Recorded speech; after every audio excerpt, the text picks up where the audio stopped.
Bon week-end, na bino nyonso bolandaka Congo Mokonzi Télévision. Bonjour ou bonsoir. Je dépend de la air oyo bozubiso na bisika nyonso boza na mokili oyo.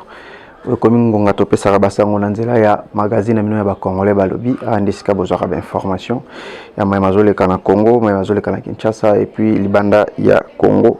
Tozanga rapete kobeta masolo nango mingi eza masolo ya ba Congolais balobi eza ne masolo ya Congo Kinshasa. Voilà, merci déjà na DG na biso Jean Mwembo na musala malamu ozo sala pona biso to kobeta masolo déjà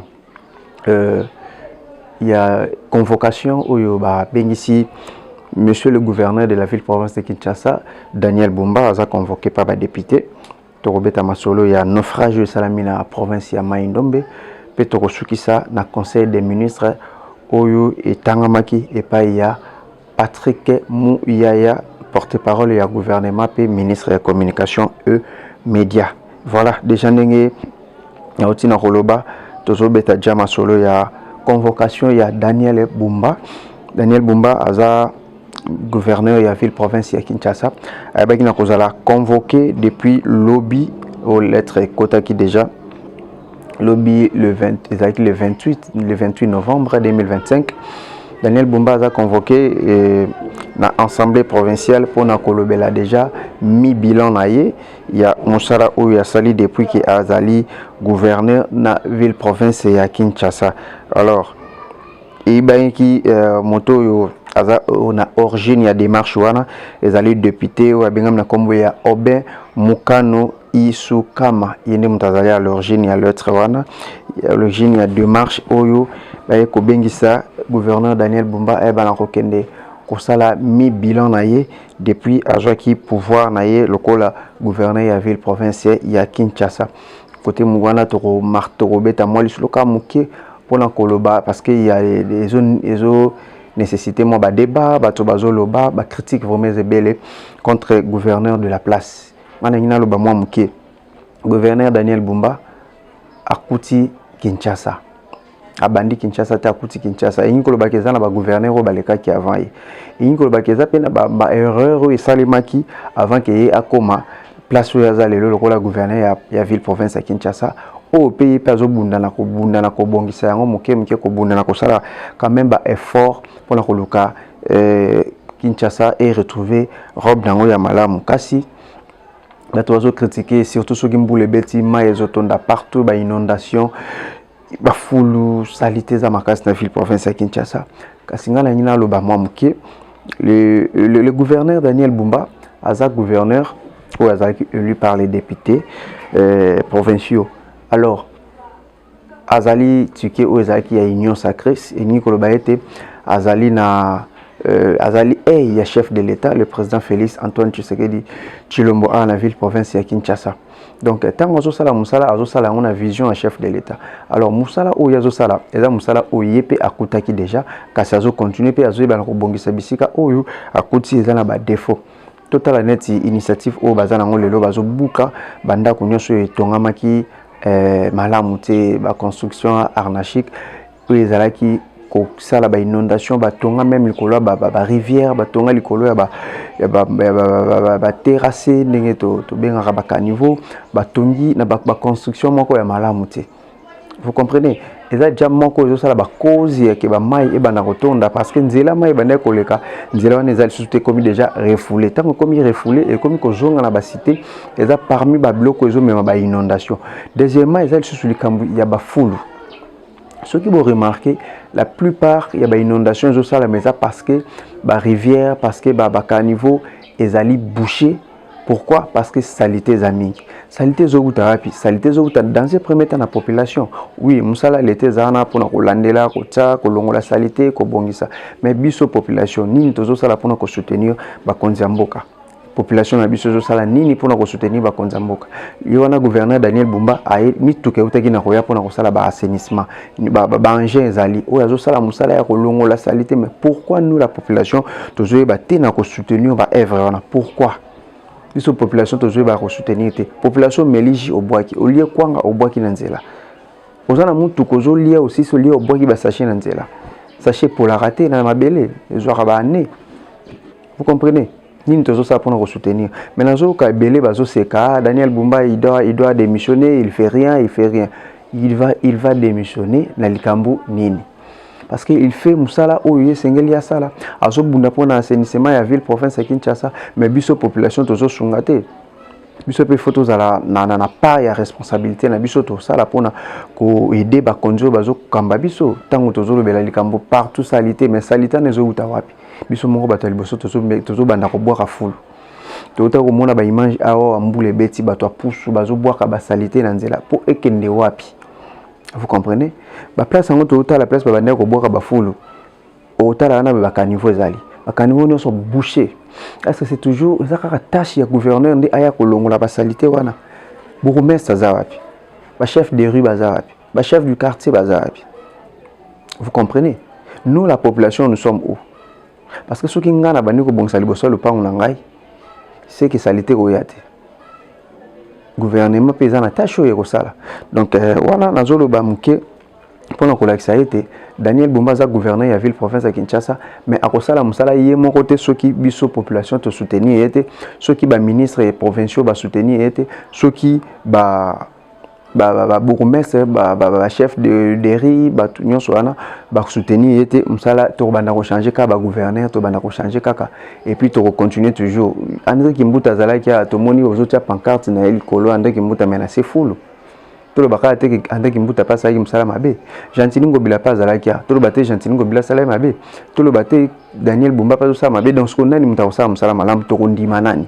Donc moi je crois que Daniel Bumba a mérité soutien, il y a population a mérité soutien, il y a ba député, il y a ba ministre pour que musala et ça les mamalam ba convoquer à na na parlement te comme na tribunal te à ko répondre ko tali sa mi bilan ya musala o ya sali déjà yango likambo ba bengisi lié kuna.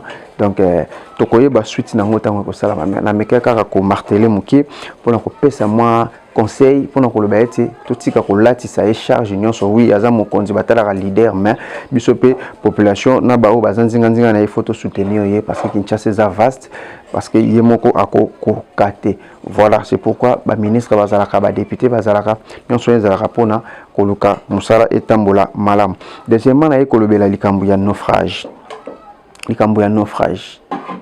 naufrage salami na province ya Mai Ndombe précisément na Bokebeni et na Lobeke na rivière wana mais na lac plutôt na lac Mai Ndombe kasi awa na okisusu pasi pour population zo kufa ba population ya Chwapa population ya Mai Ndombe ba uta banzela Kisangani ya nzela mai kaka na mukuse bato bazo kufa mingi parce que bazo utiliser ba moyens ou esengeli pour na bango tango population zo sala ba voyage na balinière ya homo construction na ngozana na mabaya na ba sete alors lac tango varia kana ba mpepe varia ka ba mbonge yaka mouvement o sala ka wana nde sala ka ke tango charge za na kati mai zo ningisa balinière ba sete komi ko longwa mabaya komi ko panzala nde zo mona ba naufrage zo salama mais tout est qu'on a communiqué avec le gouvernement a interdit ba balinière.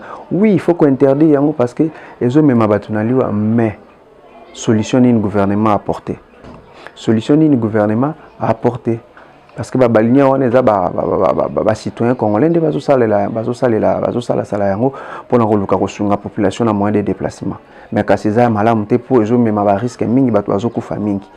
Les autres perdent bateau les lona be mon corps taki auti na kufa pe ya inongo ça fait mal.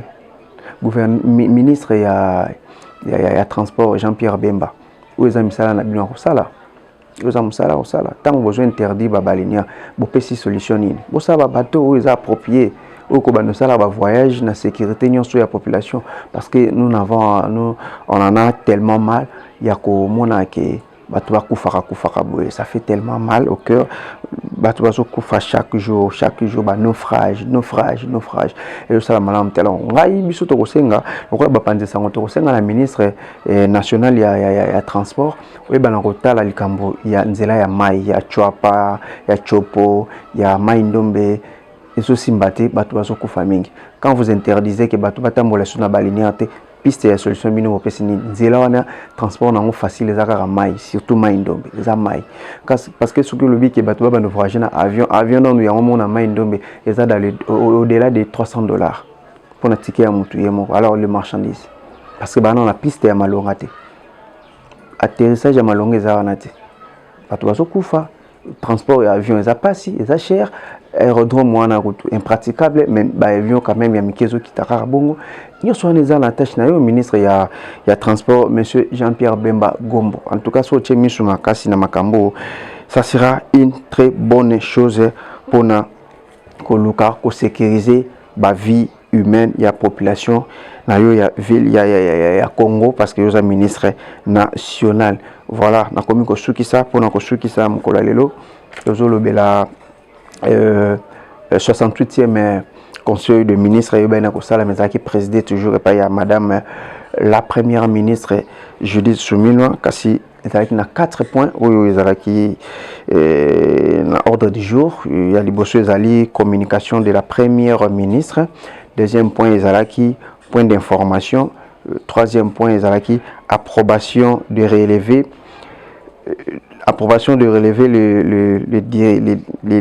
les décisions de conseil de ministres. Ezalaki approbation de relever les décisions de conseil de ministres. Et puis quatrième ezalaki examen et adoption des dossiers. Wana ezalaki masalemaki na conseil de ministres Ezalaki lobby le 28 novembre 2025 présidé par la première ministre à l'absence du chef de l'État le président Félix Antoine Tshisekedi Tshilombo. Awa nenazotika tolanda na molai compte rendu oui salemaki ya conseil de ministres ezalaki compte rendu salamaki pa ya ministre ya communication monsieur Patrick Mouyaya. Compte rendu de la 68e réunion du Conseil de ministres. La première ministre chef du gouvernement a, sur instruction du président de la République chef de l'État, présidé ce vendredi 28 novembre 2025 à la Cité de l'Union africaine, la 68e réunion du Conseil de ministres. 4 points étaient inscrits à l'ordre du jour, à savoir 1.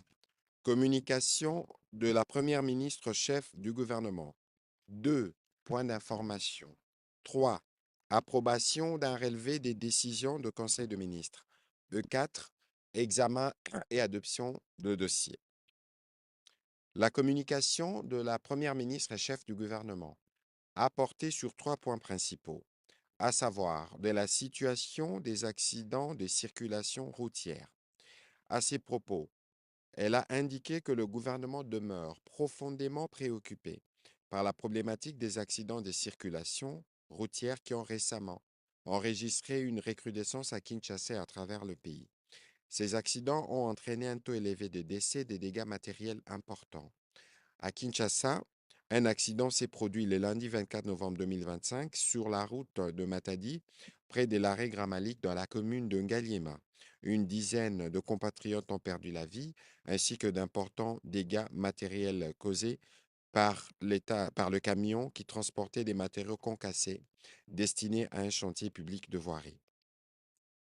Au nom du gouvernement, elle a déploré vivement cette situation et a adressé ses condoléances les plus attristées aux familles touchées par ces drames.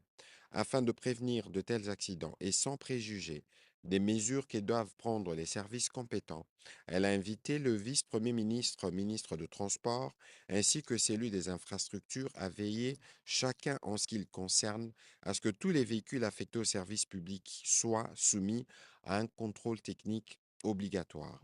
Et face à la recrudescence de ces accidents, elle a précisé que le gouvernement réaffirme son engagement ferme en faveur de la sécurité routière. Il est donc impératif que chaque acteur, dans le respect strict des normes et obligations légales, prenne ses responsabilités pour prévenir des nouveaux drames. La vie des citoyens ne saurait être et les gouvernements demeurent déterminés à agir résolument pour assurer la sécurité de tous sur nos routes, a-t-elle conclu. Le deuxième point de sa communication a porté sur l'atelier de concertation sur la loi numéro 14/005 sur la sécurisation du régime d'exonération du programme sino-congolais.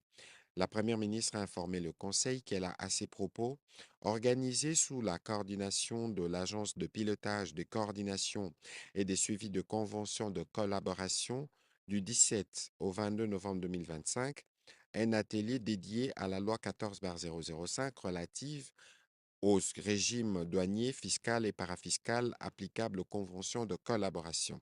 Ces assises ont rassemblé des experts issus de toutes les institutions, y compris la présidence de la République, la primature, la cellule climat des affaires ou encore l'inspection générale des finances.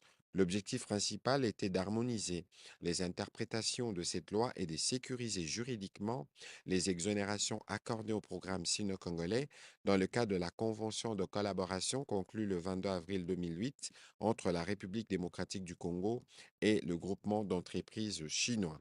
La Première ministre a martelé que ces travaux constituent une avancée majeure dans la gouvernance du programme sino-congolais et pour l'encadrement de futures conventions de collaboration. La mise en œuvre de recommandations permettra de renforcer la transparence, l'efficacité et la crédibilité de l'action gouvernementale. Le troisième point de sa communication a porté sur l'urgence de faire aboutir la réforme portant sur les secteurs agricoles, pastoral et forestier. Suivant la volonté clairement exprimée par le président de la République, chef de l'État, la première ministre a rappelé que l'agriculture est un des secteurs prioritaires du programme d'action du gouvernement 2024-2028. Il s'agit également du secteur qui emploie le plus de monde en République démocratique du Congo, soit à peu près plus de 60% de la main-d'œuvre active suivant les statistiques. Pour soutenir cet élan, le gouvernement a pratiquement doublé la part du budget alloué au secteur agricole depuis les débuts du quinquennat. Il a également entamé un processus de cohérence de l'ensemble des initiatives portant sur les secteurs agricoles, pêche et élevage, ainsi que du développement rural. La Première ministre est revenue sur la décision prise par le président de la République de placer la prochaine conférence de gouverneurs sous le thème de la transformation du secteur agricole, pastoral et halieutique, développement rural et connexion aux marchés urbains. Deux défis majeurs persistent. En premier, le défi du financement du secteur. L'autre défi concerne la fixation du SMIG pour les personnels qui sont impliqués dans ces secteurs d'activité. Et la Première ministre a conclu en chargeant le ministre d'État, ministre de l'Agriculture, dans ses attributions, de faire le suivi de lignes directrices qu'elle a tracées pour que toutes ces questions puissent trouver des réponses adéquates. Le quatrième point de la communication de la Première ministre a porté sur la prochaine réunion avec la délégation du secrétariat international de l'initiative pour la transparence des industries extractives dans les cadres du suivi du processus de litier et de la préparation à la validation du pays prévu pour le 1er janvier 2026, la Première ministre a informé le Conseil que la délégation du secrétariat international des litiers, conduite par M. Nassim Benani Kapchi, directeur régional pour l'Afrique francophone et le Moyen-Orient, a présenté les rapports réalisés avec le financement de la Belgique et de la coopération de la GIZ.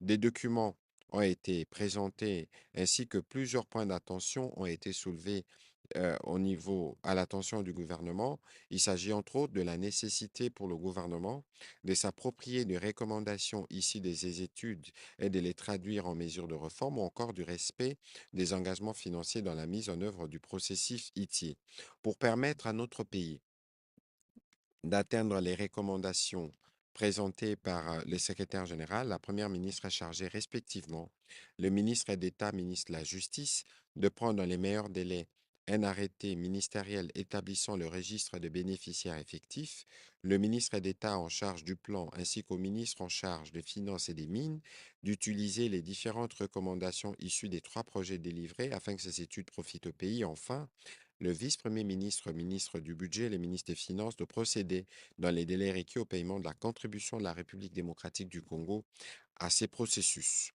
Au deuxième chapitre du Conseil de ministres de ce jour, relatif au point d'information, la vice-ministre de l'Intérieur, représentant le vice-premier ministre en mission, a présenté au Conseil le rapport sur l'État et l'administration du territoire.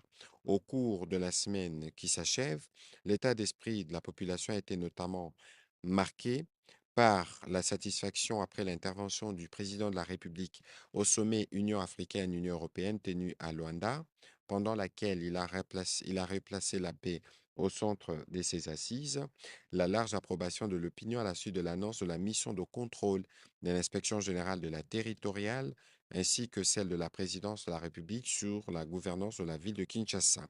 Au plan politique, il a fait état de la motion des défiances initiée par des députés provinciaux dans la province du Haut-Uélé en rappelant le respect strict du moratoire décrété par le président de la République visant à prioriser la stabilité des institutions provinciales en cette période de crise sécuritaire. Au plan sécuritaire, la vice-ministre a informé le Conseil du déplacement de la population des Kanas située à la limite administrative avec le territoire de Kramout, province de Maïndombe, après l'incursion de miliciens Mobondo le 23 novembre 2025. À ces propos, la Première ministre a recommandé une attention particulière de tous les services. La vice-ministre de l'Intérieur a terminé son intervention en mentionnant l'interpellation par les services de sécurité des 21 personnes détentrices des passeports kenyans, parmi lesquelles 19 hommes et 2 femmes, dans la matinée du 26 novembre 2025 à l'hôtel Cash Plaza, situé au quartier Baumbu. Ces personnes déclarent être fidèles d'une église localisée à Bandalungwa. Une commission sécuritaire a été mise sur pied pour examiner cette situation. Elle a terminé son rapport par la situation frontière ainsi que par des cas, des sinistres et des catastrophes.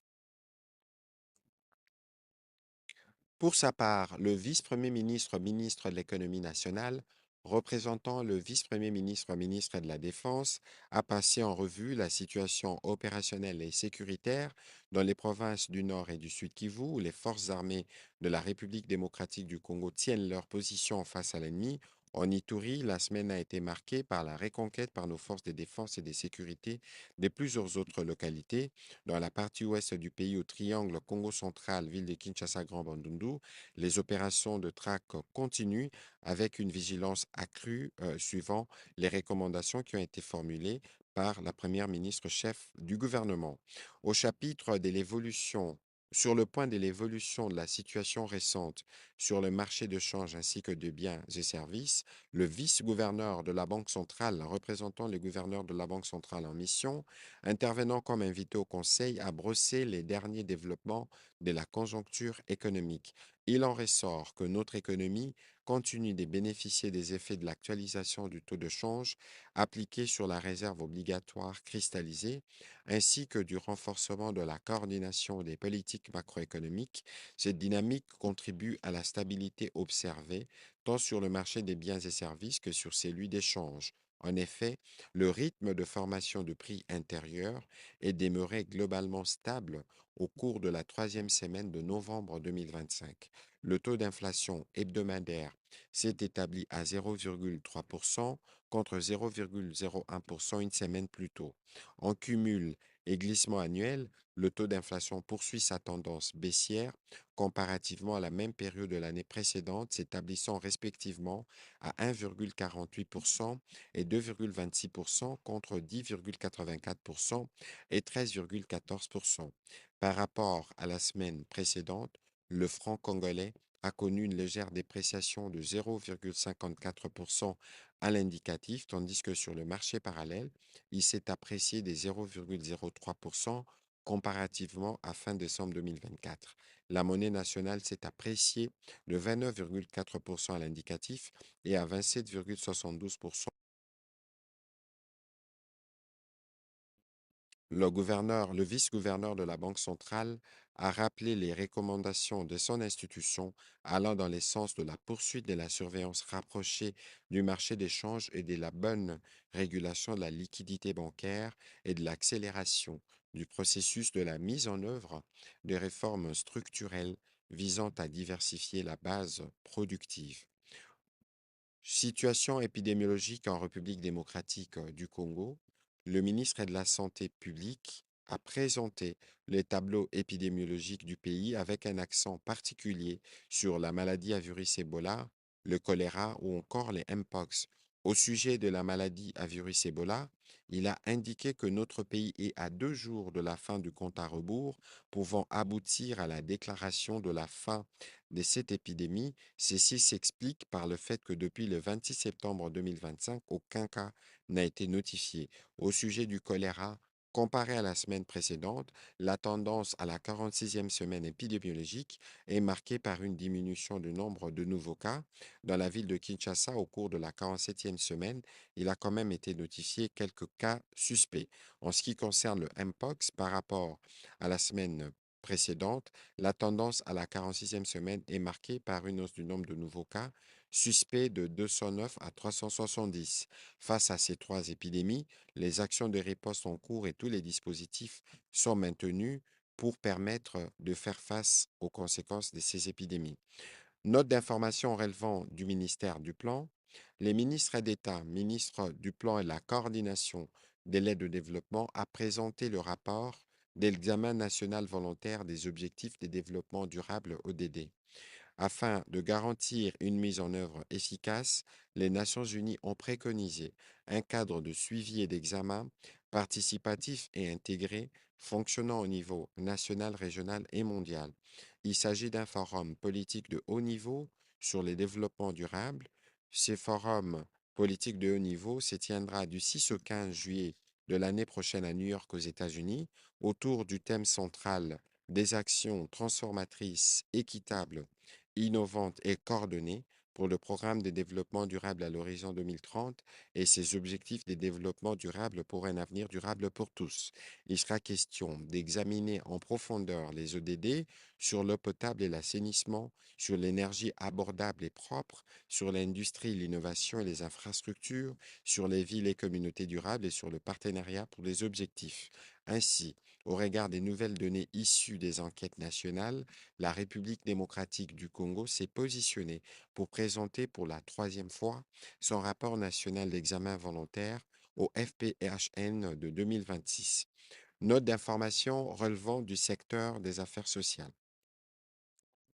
La ministre d'État, ministre des Affaires sociales, a présenté la note d'information relative à l'inauguration imminente des centres de promotion de l'entrepreneuriat des jeunes en agrobusiness dans le cadre du projet d'appui au bien-être alternatif et des enfants et jeunes impliqués dans la chaîne d'approvisionnement du cobalt. En effet, le gouvernement a signé le 13 juin 2019 avec le groupe de la Banque africaine de développement les accords des dons et de prêts pour le financement du projet précité dans l'Agence de mise en œuvre et les Fonds national de promotion des services sociaux FPNCS, cet établissement public placé sous sa tutelle qui vise l'installation durable d'une chaîne responsable d'approvisionnement du cobalt en République démocratique du Congo et l'éradication de façon durable de la présence et du travail des enfants dans les mines et sites miniers artisanaux de cobalt.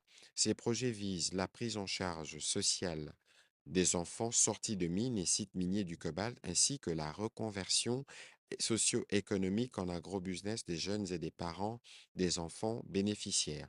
Pour atteindre ces deux objectifs majeurs, le projet a construit 2 centres de promotion de l'entrepreneuriat des jeunes en agrobusiness dans les provinces du Haut-Katanga et du Lualaba et appuie la structuration des coopératives agricoles des parents des enfants bénéficiaires et des jeunes. Note d'information relevant du secteur du développement rural. Le ministre d'État, ministre du Développement rural, a présenté la note d'information relative à l'organisation de l'atelier de réflexion sur la structuration et l'accompagnement de coopératives, parfois appelées coopératives polyvalentes ou multifonctions. Les coopératives multisectorielles représentent une évolution majeure par rapport aux coopératives traditionnelles. Au lieu de se concentrer sur un seul produit, elles agissent comme un moteur économique global pour un village, un secteur, une chefferie, un groupement ou une province.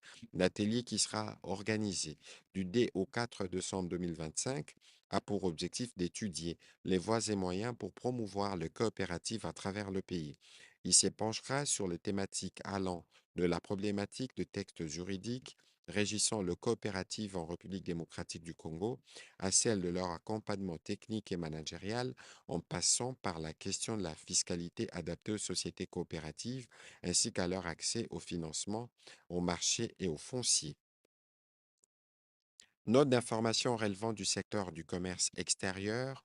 Le ministre du Commerce extérieur a informé le Conseil du lancement officiel le 25 novembre 2025 du partenariat commercial entre la République démocratique du Congo et le Royaume-Uni dans le cadre d'un programme de premier plan offrant un accès au marché britannique sans droit de douane pour plus de 90% des exportations congolaises, avec une priorité sur le cacao, le café, les épices et les produits alimentaires, ainsi que les secteurs des technologies et innovations. Ces programmes se fondent sur des exigences environnementales, sociales et gouvernementales telles que la traçabilité complète, la légalité de la production, les chaînes d'approvisionnement sans déforestation et les respects des normes et de la réglementation. Le ministre du Commerce extérieur a indiqué que 4 grands partenaires intervenant dans le cadre spécifique d'aide au commerce ont été identifiés et ils ont manifesté leur ferme volonté et détermination à accompagner ces partenariats commerciaux. Leur soutien vise à renforcer les capacités des PME congolaises en matière de développement des compétences et de l'intelligence de marché pour l'accès aux marchés mondiaux, la mise en relation avec les acheteurs, la préparation à l'exportation et la conformité aux normes internationales. Ils apportent également un appui institutionnel pour renforcer les cadres réglementaires ainsi que les services sectoriels. Une série d'actions stratégiques et prioritaires ont été expliquées dans les buts d'optimiser d'optimiser ces partenariats combien utiles au développement du commerce avec les restes du monde et spécialement avec la Grande-Bretagne. À son tour, le ministre de Postes Télécommunications a informé le Conseil du projet de construction d'un immeuble devant abriter le siège de l'Union africaine de télécommunications UAT, à côté des efforts déployés pour la réduction de la fracture numérique et l'amélioration de la connectivité dans nos 145 territoires. Les gouvernements a finalisé le processus de rapatriement du siège de l'Union africaine de télécommunications à Kinshasa. C'est dans ces cadres que sera construit un immeuble qui abritera le siège définitif de cette organisation sous un modèle de partenariat public-privé, dossier qui est à l'étude à l'unité des gestions de partenariat public-privé du ministère du Plan. Vu la taille, la population considérable et surtout la position géostratégique de la République démocratique du Congo au cœur de l'Afrique, qui en fait un hub naturel du secteur des télécoms sur le continent, permettant de relier le nord au sud et l'ouest à l'ouest, il a expliqué la nécessité pour notre pays d'abriter ce siège dont les avantages sont non négligeables. D'autres informations relevant du secteur de mines, faisant suite aux instructions du président de la République.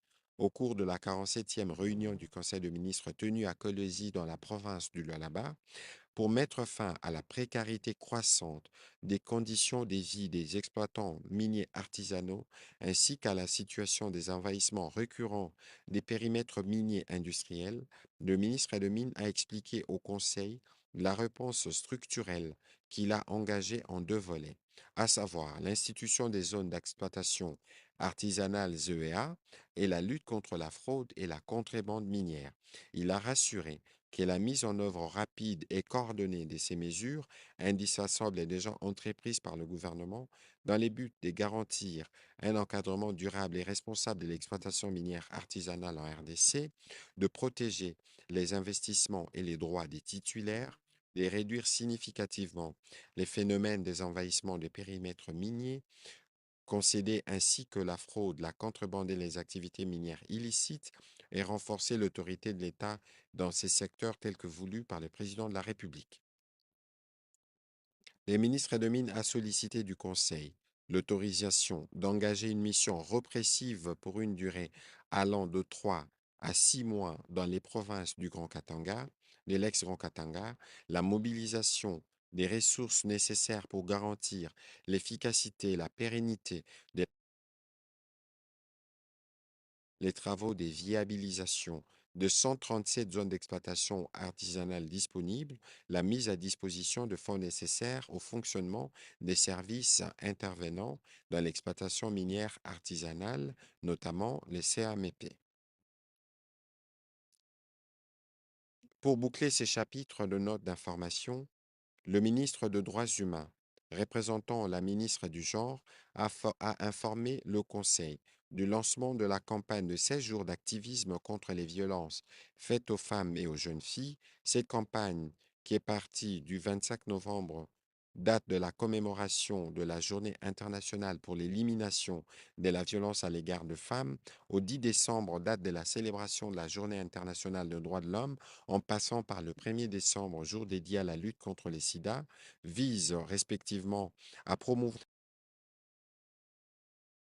à sensibiliser les grands publics aux différentes formes de violence numérique, à encourager les actions concrètes pour mettre fin à la violence faite à la femme et à la jeune fille, mobiliser les acteurs clés dans la lutte contre ces fléaux. Le Conseil a pris acte de cette note d'information comme il a pris acte de toutes les notes d'information lues précédemment. Au troisième chapitre du Conseil de ministres de ce jour, relatif à l'approbation d'un relevé des décisions du Conseil de ministres, les membres du Conseil ont approuvé les relevés des décisions prises respectivement lors de la 67e réunion du Conseil de ministres du vendredi 14 novembre 2025 et de la troisième réunion restreinte du gouvernement tenue le mardi 25 novembre 2025. Au dernier chapitre du Conseil de ministres de ce jour, relatif à l'examen et à l'adoption des dossiers, un dossier a été soumis par le ministre des Finances qui est lié à la stratégie de gestion de la dette à moyen terme durant la période 2026-2028 de la République démocratique du Congo. Partant du cadrage macroéconomique qui sous-tend le projet du budget 2026, il a soutenu que cette stratégie décrit les instruments de la dette qui devront être pris afin de lever les ressources additionnelles devant combler le gap de manière à assurer l'équilibre du budget. L'objectif à travers cette stratégie est de financer les besoins de l'État à moindre coût tout en maintenant les risques associés au portefeuille de la dette publique dans les limites acceptables et contribuer au développement du marché intérieur des titres d'État.